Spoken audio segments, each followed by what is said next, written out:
नमस्कार मित्रांनो, कोकणातील मराठी भाईकथा या यूट्यूब चॅनलवरती आपल्या सगळ्यांचं स्वागत आहे. तुम्ही जर आजच या चॅनलवर आला असाल तर चॅनल सर्वप्रथम सबस्क्राईब करा. त्यानंतर समोरच्या बेल आयकॉनला प्रेस करा. त्यानंतर खाली येणाऱ्या ऑल ऑप्शनला क्लिक करा. म्हणजे सगळ्या भाईकथांचे नोटिफिकेशन तुमच्यापर्यंत पोहोचतील आणि तुम्हाला भाईकथांचा आनंद घेता येईल. धन्यवाद. मित्रांनो, विनायक नावाचा एक व्यक्ती एका गावामध्ये राहत असतो. सुतारकाम हा त्याचा परंपरागत व्यवसाय असतो आणि तो करत असतो. ते टेबल खुर्च्या, सोफा सेट बनवणं, कपाटं बनवणं हे त्याचं काम होतं आणि त्याच्या वस्तूला बऱ्यापैकी मागणी होती कारण त्याचं काम चांगलं होतं. त्यामुळे त्याची आर्थिक परिस्थिती चांगली होती. आता त्या गावामध्ये त्याचं घर होतं खरं, परंतु त्याच्याकडे इतर जमीन नव्हती आणि त्याला फार इच्छा होती की आपली शेतजमीन असावी, त्याच्यामध्ये आपण 4 फळझाडं लावावी, थोडीफार शेती करावी, असं त्याच्या मनामध्ये इच्छा असते. परंतु त्याच्याकडे शेतजमीन नव्हती. आता आर्थिक परिस्थिती चांगली असल्यामुळे तो आपल्या मित्रांना सांगतो की आजूबाजूच्या गावामध्ये जर कोणाकडे जमीन विकायची असेल तर मला सांगा, मी शेतजमीन घ्यायला तयार आहे म्हणून. मग ते मित्र आजूबाजूला चौकशी करतात. 15 दिवसांनी एक मित्र त्याच्या घराकडे येतो आणि म्हणतो, विनायक, अरे तुला शेतजमीन घ्यायची आहे ना, तर बाजूच्याच गावामध्ये एक वयोवृद्ध असा शेतकरी आहे आणि त्याला त्याची जमीन विकायची आहे, तर आपण उद्या जाऊन त्याला भेटूया. मग दुसऱ्या दिवशी विनायक आपली स्कूटर घेऊन आणि त्या मित्राला घेऊन त्या म्हाताऱ्या शेतकऱ्याकडे जातो आणि त्याला सांगतो की बाबा, तुमची जमीन विकायची आहे का, शेतजमीन? तर तो म्हातारा माणूस म्हणतो, हो, मला माझी शेतजमीन आहे ती सगळी विकायची आहे. विनायक विचारतो, मग जमीन आहे किती? तर 5 एकर जमीन आहे. आणि किंमत? तर म्हातारा माणूस म्हणतो की 10 लाखाला मला ती 5 एकर जमीन विकायची आहे. आता विनायकच्या मनामध्ये थोडीशी शंकेची पालचूक चुकते की 5 एकर जमीन आणि 10 लाखाला तो माणूस विकतोय, तर या जमिनीमध्ये काही अडचण तर नसेल ना, काहीतरी त्याच्यामध्ये बाधा तर नसेल ना, किंवा ती जमीन आपल्याला यशाला आली पाहिजे, काहीतरी त्याच्यामध्ये प्रॉब्लेम असला तर आपण घेऊन फसू. यासाठी तो त्या म्हाताऱ्या माणसाला विचारतो, बाबा तुम्ही जमीन विकता कशाला, एवढी चांगली जमीन? तर तो म्हणतो की मला ना मुलगा ना मुलगी आणि आम्हाला ती जमीन आता ठेवून काय करायचं आहे, जर 4 पैसे आले तर आमच्या म्हातारपणीला ते आम्हाला उपयोगाला पडतील, म्हणून मी ती जमीन विकतो. तर त्या जमिनीचे कागदपत्र विनायक आणि त्याचा मित्र बघतो, तर कागदपत्र सगळे ओके असतात. मग विनायक म्हणतो की ही जमीन मी आता घेतल्यातच जमा आहे असं तुम्ही मानून चला, तर आज आपण जमीन बघायला जाऊ. तर म्हातारा माणूस म्हणतो, आज माझी तब्येत थोडीशी बरी वाटत नाही आहे, त्यामुळे उद्या तुम्ही या, उद्या मी तुम्हाला ती जमीन बघायला घेऊन जाईन. मग विनायक आणि त्याचे जो मित्र आहे तो घरी परततात आणि विनायक मग घरी येऊन बायकोला आणि त्याचा जो सुजय नावाचा जो मुलगा असतो 15 वर्षाचा, त्याला हे सगळं ते सांगतात की अशी जमीन बघू मी उद्या बघायला जाणार आहे, कागदपत्र बघितले तर जमीन घेण्यासारखी आहे म्हणून. तर हा रात्री जेवतो वगैरे, चांगला ठणठणीत असतो. रात्री जेवण वगैरे झोपतो. रात्री 12 वाजता मात्र एक प्रकार घडतो. त्याला अचानक ताप चढतो, अंगामध्ये कणकण व्हायला लागते, अंग दुखायला लागतं आणि त्याला अचानक अशक्तपणा जाणवतो. त्याला उठायची देखील ताकद त्याच्या शरीरामध्ये राहत नाही आणि रात्रभर तो जागून काढतो. त्याला झोपच लागत नाही रात्रभर. सकाळी आता त्याने शब्द दिला होता की शेतकऱ्याला मी जमीन बघायला आज येणार आहे म्हणून, परंतु तो जाऊ शकला नाही कारण त्याची तब्येत एवढी खालावली होती की त्याला उठायला देखील त्राण राहिलं नव्हतं. मग तो दुसऱ्या दिवशी त्या शेतकऱ्याकडे जातो आणि म्हणतो की मला काल येता आलं नाही, माझी तब्येत बिघडली, तर आज आपण ती शेती बघायला जाऊया म्हणून. आता दोघेही विनायकच्या स्कूटरने ती शेती बघायला जातात. चांगला एरिया असतो तो शेतीचा, पूर्ण हिरवगार शेत केलेलं असतं. त्याच्यामध्ये आंबा, काजू, नारळ, पोपळीची झाडं लावलेली असतात, केळीची झाडे लावली, अगदी हिरवगार शेत असतं. तर ते सगळं बघून विनायक खुश होतो आणि तो म्हातारा माणूस फिरून तर सगळं एरिया तो जो आहे तो त्याला दाखवत असतो. आता विनायक एका ठिकाणी आल्यानंतर म्हातारा माणूस एका माडाच्या झाडाखाली थांबतो आणि त्याला सांगतो, साहेब ती बघा पुढेपर्यंत आमची जमीन आहे, माझी जमीन, तर तुम्ही पुढे जाऊन थोडं बघून या, मी इथे थांबतो, मला ऊन लागते म्हणून. तर विनायक मग पुढे निघून जातो. पुढे निघून झाल्यानंतर त्या जमिनीच्या एका कोपऱ्यामध्ये एक भलई मोठी अशी विहीर असते. जवळजवळ 40 बाय 40 एरिया होईल अशी ती विहीर असते. म्हणजे शेततळ टाईप ती विहीर असते. त्याला कठडा बांधलेला नसतो, पण त्याला भरपूर पाणी असतं. आता ते पाणी बघून विनायक खुश होतो की पाण्याची तर व्यवस्था इथे आता मे महिना आहे तरी देखील पाणी तुडुंब भरलेलं आहे विहिरीला, म्हणजे पाण्याची काही कमतरता नाही. आपण हवं ते पीक या शेतीमध्ये घेऊ शकतो. आणि थोडंफार तो त्या विहिरीपासून पुढे जातो, तसं मागे त्या विहिरीमध्ये त्याला हालचाल झाल्याची जाणीव होते. मागे वळून बघतो तर त्या विहिरीतलं पाणी जोरदार हलत असतं. त्याला वाटतं की एखादा मोठा मासा वगैरे त्या विहिरीमध्ये असेल आणि तो असा वर येऊन गेला असेल, त्यामुळे पाणी हललं असेल, असं तो मनाची समजूत काढतो आणि पुढे निघून जातो. अजून पुढे गेल्यानंतर बाजूच्याच एका शेतामध्ये एक म्हातारा आणि म्हातारी बाजूच्या शेतामध्ये काम करत असतात. तर काम करता करता ती विनायकला विचारते, साहेब जमीन बघायला आलात का? तर विनायक म्हणतो, हो मी जमीन बघायला आलो, ही जमीन मी घेतो आहे. तर तो म्हातारा माणूस अचानक तो शेजारच्या शेतामध्ये काम करणारा म्हातारा आणि म्हातारी त्याला सांगतात, साहेब ही जमीन घेऊ नका. हां ही साहेब तुम्ही जमीन घेऊ नका. ही जमीन आणि या जमिनीतली विहीर ही शापित आहे, शापित. त्या विहिरीमध्ये गिऱ्या राहतो, गिऱ्या. आणि त्याने आजपर्यंत 50-50 जणांचे जीव घेतले आहेत एवढ्या वर्षामध्ये. त्यामुळे ही जमीन तुम्ही खरेदी करू नका. ही शापित जमीन आहे, शापित. आणि ती विहीर देखील शापित आहे. आता हे सगळं विनायक ऐकतो आणि त्याला म्हणजे हसायला येतं. या म्हातारी काय सांगतो, या विहिरीमध्ये गिऱ्या राहतो आणि बाधित आहे ती जमीन, शापित आहे, असं काय. कदाचित मी ही जमीन घेतोय म्हणून त्यांना बरं वाटत नसेल, म्हणून ते सांगतात की ती ही मी जमीन घेऊ नये म्हणून, असं ते बोलत असेल की या जमिनीमध्ये गिऱ्या राहतो म्हणून. आणि तो विषय डोक्यातून काढून टाकतो की म्हातारी काय बडबडत आहेत. तसा तो त्या शेतकऱ्याकडे येतो आणि म्हणतो, बाबा या विहिरीला 12ही महिने पाणी असतं का? तर तो शेतकरी म्हणतो, हो या विहिरीला 12ही महिने पाणी असतं.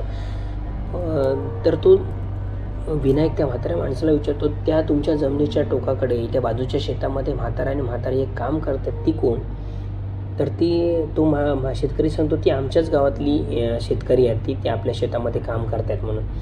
आणि असं म्हणून दोघेही आता घरी निघून येतात आणि व्यवहार तो फिक्स करतो की मी येत्या 4-5 दिवसामध्ये तुमचे जे पैसे आहेत ते तुम्हाला देतो आणि मी जमीन खरेदी करून आपण कागदपत्र करू म्हणून. आणि हा विनायक घरी येतो आणि आपल्या बायकोला आणि मुलाला सांगतो की जमीन आम्ही जवळजवळ आपण घेतलेली आहे, त्याला फक्त पैसे द्यायचे आहेत आणि कागदपत्र बदलून घ्यायचे आहेत म्हणून. आणि त्या रात्री तो पुन्हा विनायक झोपतो.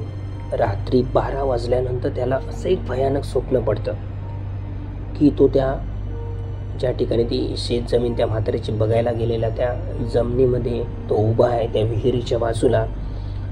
आणि अचानक समोरच्या जंगलातून 4 असे विचित्र दिसणारे रानटी प्राणी धावत धावत त्या विनायककडे येतात, असं त्याला स्वप्न पडतं.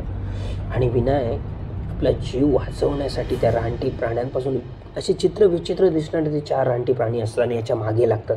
हा धावत धावत धावत धावत त्या विहिरीकडे येऊन उभा राहतो. तसं मागे वळून बघतो तर हे 4ही प्राणी अतिशय आक्रमक होऊन त्याच्याकडे पाहत असतात आणि त्याच्या दिशेने धावत असतात. असं म्हणता म्हणता विनायक पाय घसरून त्या विहिरीच्या पाण्यामध्ये पडतो. तो जसा पाण्यामध्ये पडतो ना, तसं ते निळशार पाणी असतं ना, ते काळकुट्ट होऊन जातं. अतिशय काळकुट्ट असं पाणी होऊन जातं. आणि त्या विहिरीतून एक असं मुंडकं त्या पाण्याच्या बाहेर येतं, फक्त मुंडकं. आणि ते हळूहळू विनायकच्या जवळपास येत असतं त्याला पकडण्यासाठी, कारण हा पाण्यात पडलेला असतो आणि वर येण्यासाठी प्रयत्न करत असतो. आणि जसं ते मुंडकं पाण्यातून असं पुढे पुढे पुढे सरकत असतं ना, आणि आता ते त्याला पकडणार इतक्यात तो जोरात ओरडायला लागतो. आणि बाजूला झोपलेले त्याचे मुलगा सुजय आणि पत्नी ह्याला जाग येते आणि त्याला ते उठवतात की काय झालं, उठा. आणि त्याला ते झोपेतून उठवतात आणि काय झालं, तुम्ही कशाला ओरडलात, काय झालं, कसलं स्वप्न पडलं तुम्हाला, आणि सोडा मला, मला वाचवा, असं तुम्ही का ओरडत होता. आता तो ते स्वप्न पडलेलं बघून त्यांना काही सांगत नाही, मुलाला पण सांगत नाही आणि बायकोला पण सांगत नाही. तो आणि म्हणतो की मला एक काहीतरी भयानक स्वप्न पडलं, परंतु त्या जमिनीमध्ये तो गेला आहे, त्या विहिरीकडे तो पडला आणि त्याला ते रानटी प्राणी त्याचे पाठलाग करतायत आणि तो मुंडकं त्याला पकडण्यासाठी म्हणून पुढे पुढे. हे सगळा विषय त्याने पत्नीलाही सांगितला नाही आणि मुलालाही सांगितलं नाही. असे दिवस निघून जातात आणि त्यानंतर जमिनीचा व्यवहार होतो आणि ती जमीन तो विनायक खरेदी करतो. आणि त्यानंतर मग भात शेतीची लागवड तो करतो. हिरवगार शेत झालेलं असतं आणि एके दिवशी अचानक ते हिरवंगार शेत ना, जेव्हा तो विनायक शेतावरती जातो तेव्हा ते पिवळं पडलेलं असतं, कोमेजून गेलेलं असतं. ती माडाची झाडं, ती काजूची झाडं, आंब्याची झाडं, सगळी केळीची झाडं ही सगळी पिवळी पडलेली असतात आणि अतिशय कोमेजून जातात. म्हणजे ज्यांना एक महिनाभर पाणी दिल्यानंतर कशी झाडं कोमेजून जाते त्याप्रमाणे ती कोमेजलेली असतात. आणि आता हा विचार करतो की काल परवा 4 दिवसापूर्वी तर हे सगळं हिरवंगार असलेलं शेत आज पिवळं कसं काय पडलं. आता हा तो विचार करू लागतो की कशामुळे हे सगळं शेत पिवळं पडलं किंवा कोमेजून गेलं, त्याला काहीच समजत नाही. आता तो घरी येतो आणि ही सगळी घटना त्या बायकोला आणि मुलाला सांगतो की कालपर्यंत हिरवंगार असलेलं शेत सगळं आज पिवळं पडलं आहे, कोमेजून गेलं आहे. बायको त्याला म्हणते की मी एक तुम्हाला गोष्ट सांगू का, ती जमीन 100% बाधिक आहे, ती शापित आहे, तिथे काहीतरी अशी शक्ती आहे, त्यामुळे तुम्हाला ते स्वप्न पडणं किंवा त्यानंतर तुम्ही जेव्हा जमीन बघायला जात होता तेव्हा तर ताप येणं, त्याच्यानंतर आता हे सगळं कोमेजून जाणं शेत, ह्या सगळ्या गोष्टी मला विचित्र वाटतात. त्यामुळे मला असं वाटतं आहे की आपण ही जमीन घेऊन चूक केली. तर तो बायकोवरती ओरडतो, गप्प बस, नको त्या गोष्टी एक सांगत राहू नकोस आणि तुझी शहाणपणा मला शिकवू नकोस. मग बायको बिचारी गप्प राहते. मग दुसऱ्या दिवशी तो मुलाला सांगतो की सुजय, उद्या आपल्याला आधी तो पंप चालू करून सगळ्या शेताला पाणी दिलं पाहिजे. सगळं शेत कोमेजून गेलं आहे, तर उद्या आपण जाऊन पाणी देऊया म्हणून.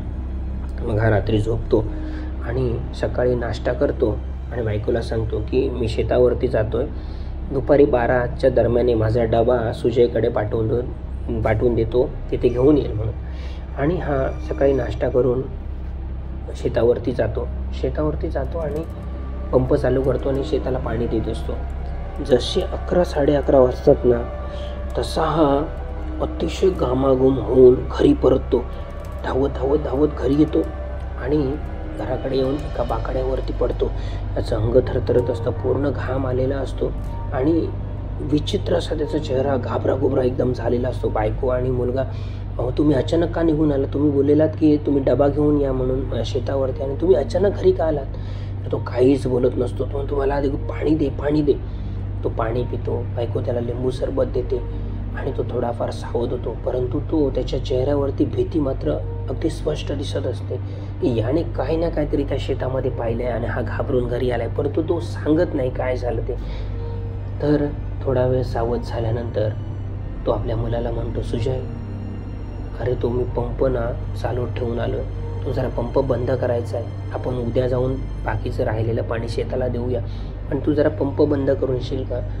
तर सुजय म्हणतो, हो, हा तुझ्या मित्राला घेऊन जा तुझ्या सोबतीला आणि तो पंप बंद कर, पण एक लक्षात ठेव, त्या विहिरीकडे मात्र चुकूनही जाऊ नकोस. फक्त पंप केबिनमध्ये बंद कर, त्याचा दरवाजा बंद कर आणि घरी ये. बाकी आजूबाजूला त्या शेतामध्ये कुठेच फिरकू नको, त्या विहिरीकडे पण तू जाऊ नकोस. तर सुजय म्हणतो, हां ठीक आहे, मग माझ्या मित्राला घेऊन जातो आणि पंप बंद करून येतो. आता सुजय एका शेजारच्या मित्राकडे जातो आणि सांगतो, अरे राघव, जरा आमचा शेतावरचा पंप बंद करायचा, तू माझ्या सोबतीला येशील का शेतावरती, आपण जाऊन पंप बंद करून येऊ. आता दुपारचे 12 वाजलेले असतात. राघव म्हणतो, कुठे, तुम्ही त्या नवीन घेतलेल्या शेतावरती, शेजारच्या गावामध्ये शेत घेतले तिथे ना. नाही रे बाबा, मी तिथे येणार. त्या शेतामध्ये जी विहीर आहे ना, त्या विहिरीमध्ये गिऱ्या राहतो, गिऱ्या, आणि त्याने अनेक जणांचे प्राण घेतलेत, त्यामुळे मी नाही तुझ्या सोबतीला येणार, माझे बाबा देखील मला पाठवणार नाही तुझ्यासोबत.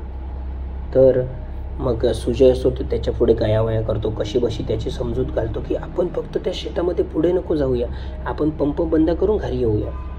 मग जो राघव असतो तो कसा बसा त्याच्या सुजयच्या सोबत जायला तयार होतो. दोघेही आहे सुजयच्या सायकलने त्या शेताकडे जायला निघतात.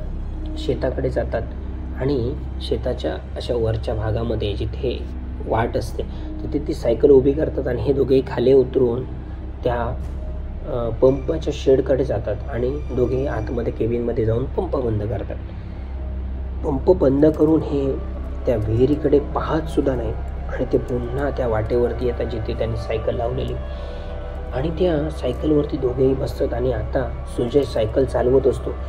सुजय जेवढं सायकलचे पॅडल मारत असतो ना, सायकलीची चाकं फिरत असतात, पॅडल फिरत असतात, परंतु सायकल काय मात्र पुढे जात नसते. एक 5 फूट पण सायकल पुढे जात नसते. ते जाग्यावरच फिरत असते. हे सगळे जोर लावून ती सायकल पुढे नेण्याचा प्रयत्न करतात, परंतु सायकल काय पुढे जात नसते.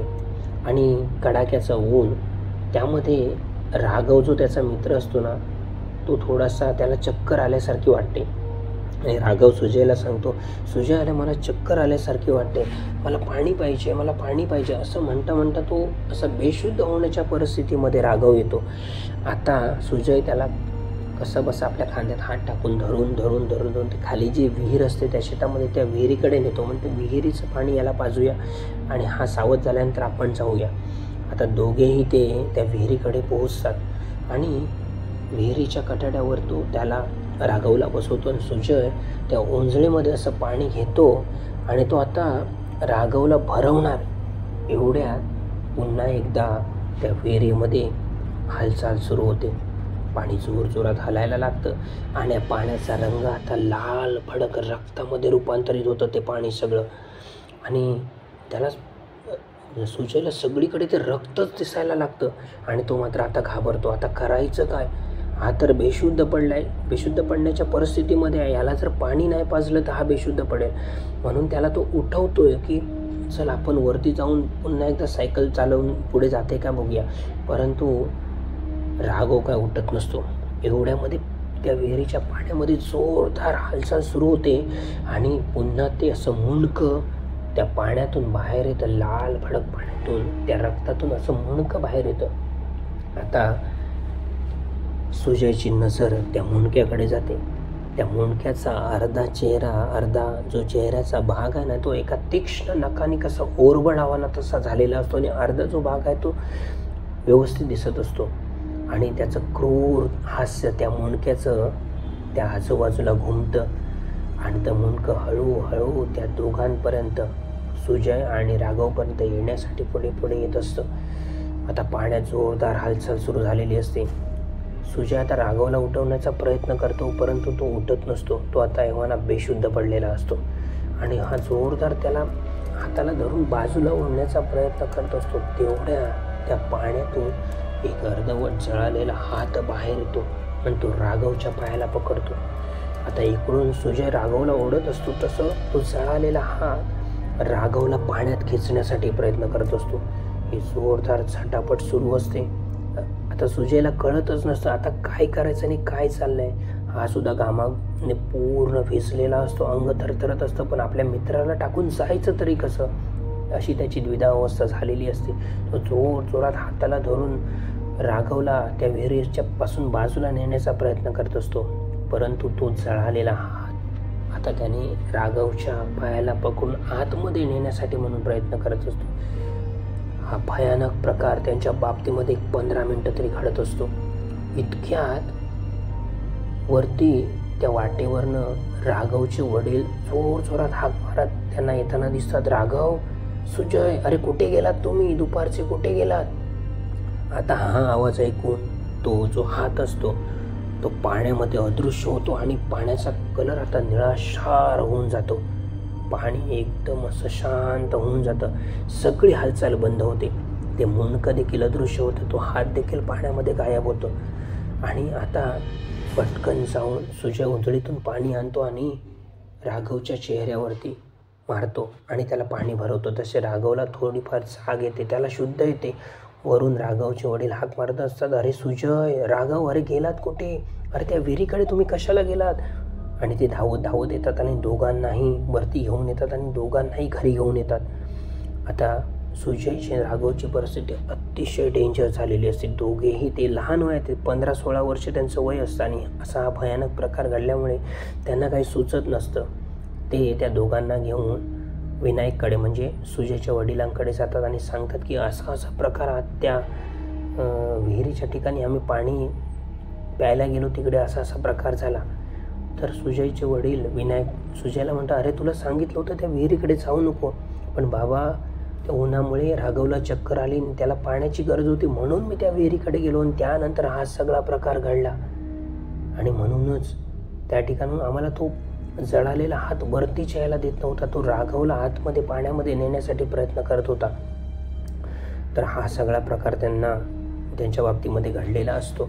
आणि त्यानंतर मग राघवचे वडील सुजयच्या वडिलांना म्हणजे विनायकला सगळं समजावून सांगतात की जी तुम्ही जमीन या गावामध्ये घेतली आहे ना, ती जमीन शापित आहे. त्या जमिनीमध्ये जी विहीर आहे, त्या विहिरीमध्ये गिऱ्या राहतो, गिऱ्या. तर गिऱ्या म्हणजे पाण्यात राहणारं बूट.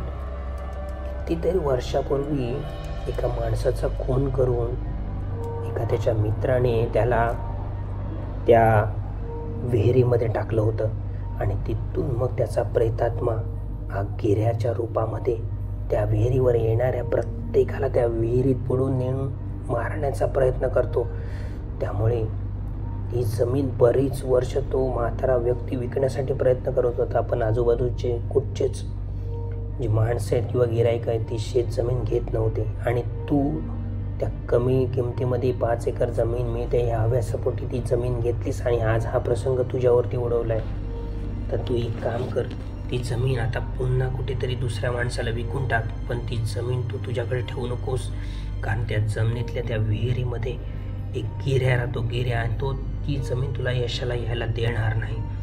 तुझ्या कुटुंबातली एखादी व्यक्ती तरी त्या विहिरीमध्ये तू बुडून मारणार आहे. त्यामुळे माझा सल्ला म्हणून ऐक आणि ती जी जमीन आहे ती कोणाला तरी दुसऱ्या व्यक्तीला विकून टाक असं सांगतात. आणि त्यानंतर मग विनायकला पश्चाताप होतो की ही कमी पैशामध्ये मिळालेली जमीन, आणि त्यामुळे ह्या सगळ्या कारणामुळे त्या शेतकऱ्यांनी ती कमी किमतीला जमीन विकली होती.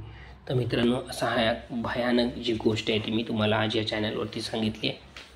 कथा कशी वाटली कमेंट करून सांगा. आणि चॅनल सबस्क्राईब केला नसेल तर कृपया चॅनल सबस्क्राईब करा, म्हणजे नवीन एखादी भयकथा, एखाद्या सबस्क्रायबरचा अनुभव तुम्हाला या चॅनलवरती ऐकायला मिळेल. धन्यवाद.